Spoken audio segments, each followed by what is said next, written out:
Assalomu alaykum kanalimiz a'zolari. Mana obyektimizga keldik.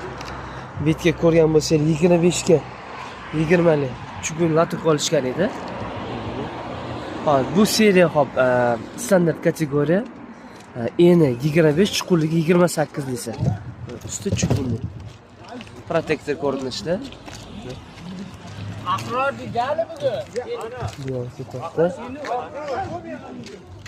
Polisi ko'rishingiz mumkin. Qanaqa kelyapti? Akkuratni.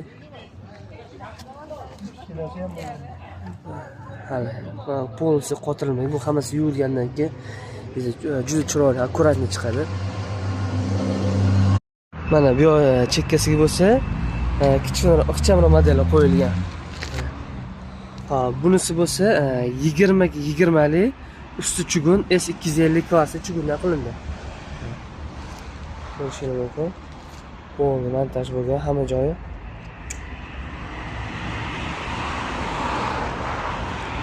Qanaqa akkuratni kelyapti. 90 gradus ulanish joyi kelyapti.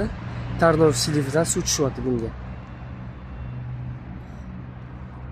Xudo xolasa obyekt polностью bitgandan keyin bitta chiroyli kelib video obzorlar qilamiz.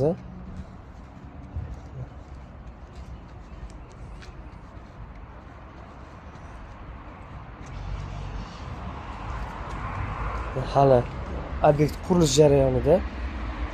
Polni hovlida suv, chekkada katta suv. Polni shunda kelyapti.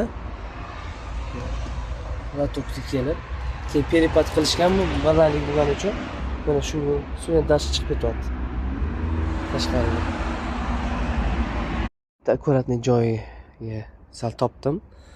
Ko'rishingiz mumkin. 25 ga 20. Bular hali qotirilmagan. Chunki hali bu ochib ichi tozalanadi, obyekt bitmagani uchun chuguni qotirib qo'yishmagan. Mashina joyi turibdi.